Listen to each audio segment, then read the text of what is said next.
So we back with another video. Today we got y'all boys with a different video. Today we're going to be doing a prediction.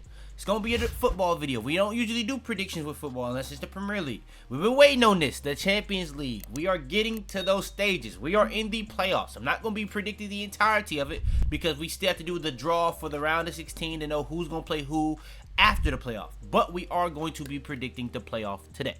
Now, with that being said, we're going to be predicting every single playoff matchup. They got two legs. Some pretty interesting, you know what I'm saying, matchups in my opinion. Y'all do want more of these, like the video, subscribe, all that good stuff out the way. Let's hop into it.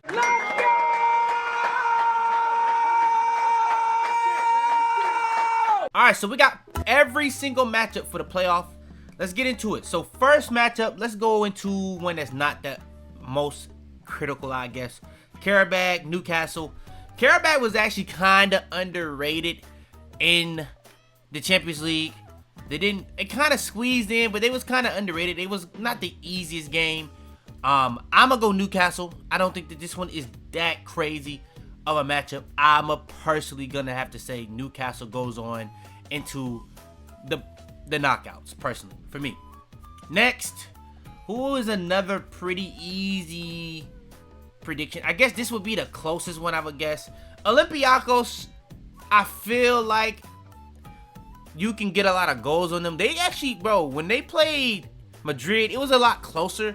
But when they played some other teams that was like better than them, they kind of got destroyed. So I would say Leverkusen, probably for me. I would probably go Leverkusen and Newcastle as the two main guys I know for a fact. I'm not too questionable about. But then we got some other games that's like not as close in terms of like the top end of the playoffs. But you can slip up, like a Inter Bodo Glimt. I'm not gonna lie. You peeped last year with Inter. They had a very good season, but they accomplished quite literally nothing in terms of trophies. So they were the best team in Italy, but they went to the final. They lost. They went to a couple cup finals, lost, and they ended up losing on like the last week of Serie A. So just unfortunate. They ended up having that good of a season, and they lost. I could see Inter, honestly, focusing on the league. Now, when I do my top 10 thing, usually when Inter has a big game, they usually lose. Just kind of what it is. This is not a big game. They're probably going to win. Now, I will say in Serie A as well, though, they do have a little bit of comfortability with the space they kind of have in the league right now. But if Napoli is tanked. So they pretty much just got to focus on the league now.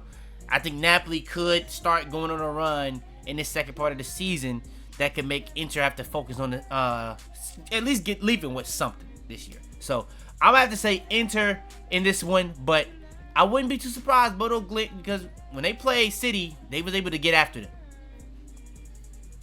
And then the rest are kind of pretty interesting matchups in my opinion. The next one I would probably say Dortmund Atalanta. Dortmund Atalanta, in my opinion, I think this is a good matchup. Atalanta, for the most part, was in the top 8 the entire league phase. It just kind of ended up being how it was. But I feel like teams like Atalanta and Spurs just had a little bit easier of a schedule than some teams.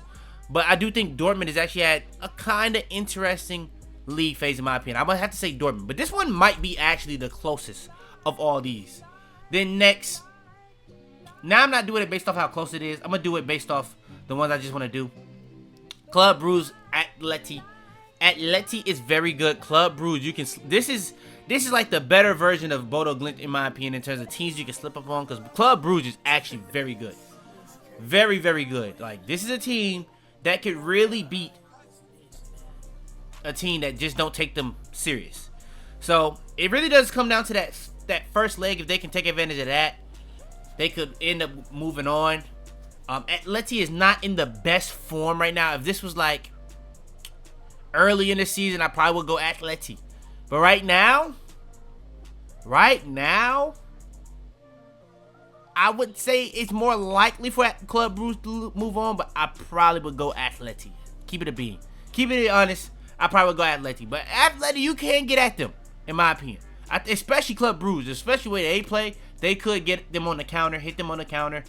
Atleti, I don't know, man. I don't really trust them, but I think they're going to be able to get this done, personally. Especially now that The manager came out and said that he's leaving after this year. That those players are going to play. That it's going to be that much more important to them. So I'm gonna have to say Atleti. There's no way they go out in the playoffs his last year. There's just no way. All right, how many more we got? We already did Atleti. We got Newcastle. We got Inter. We got Leverkusen. We got Dortmund. Did I not even admit who I think it's Dortmund. Then we got the last three: Galatasaray, Juventus. Low-key, I'm not doing that one. I'm gonna do PSG, Monaco. PSG has just not been as good as they were last year. Now, you could say to start the year last year, they weren't that good, but they got hot at the end of it. And then going into the playoffs and then going into that first round against Liverpool, they were really the hottest team in the world, really, going into that. Like, it was really, those two teams were the hottest two teams. You could say Barcelona was in there too, but those two teams were the hottest teams at that time. It was very not much a hot take at that point. But PSG are not in that same phase. Dembele has not had a great season so far at all, even when he has been healthy, in my opinion. They're going to need him to get into form. Their attack, they kind of have been picking up some injuries throughout the season, but they kind of are getting healthier. But I think Kvaratskhelia did get injured in that last game as well. So, I don't know. Monaco, the last time they did play, they did beat them. But the fact that Monaco got to beat them over 2 legs makes it a tougher matchup for me. I'm going to have to go PSG in this one, regardless of all that. But I wouldn't be too surprised. But I'm going to go PSG, personally. Then next we got Galatasaray versus Juventus. Now, earlier in the year, Galatasaray, 100%. Juventus was not looking great.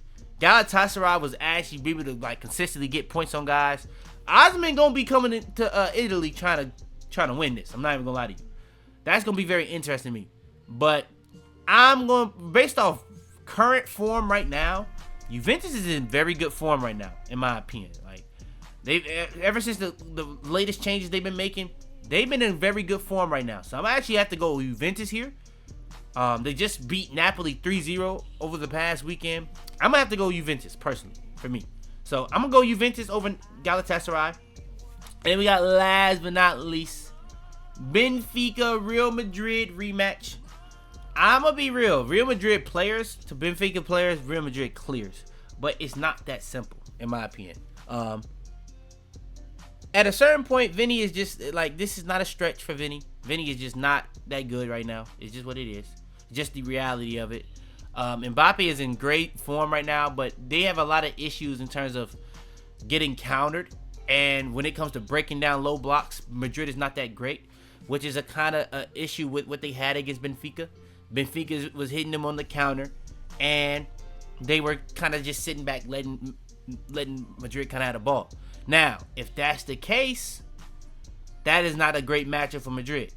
Their midfield has not been great, in my opinion. Their defense has not been great. Their attack has not been great. Outside of Mbappe, their attack has not been great. But as much as you want to talk about Vini, that right side, that right wing has been bad. It's been a problem all season. That has actually been a problem. I think the biggest issue with Madrid is that they have 3 left wingers. No real striker, no real right winger. Like, Mbappe is so good that he can be the striker, but the right wing position is still a huge issue. I think midfield, people will talk about Bellingham. I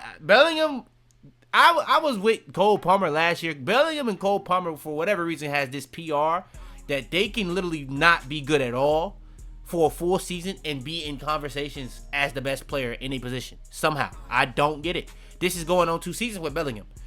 Bellingham has not been good at all this year. He's not even been a top 2 midfielder for Madrid this year. Last year, you could make the case Valverde was the best midfielder for me last year for them. But this year, I personally think Arda Güler and Tchouaméni been their best 2 midfielders. Or no. Nah, I would probably even say Camavinga. When Camavinga plays, I actually have liked him a lot for them.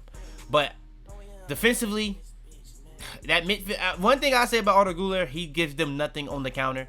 Mbappe gives them nothing. Even the good players that's been producing for them, they give them nothing in terms of helping defensively. And especially nowadays, it's going to be pretty tough.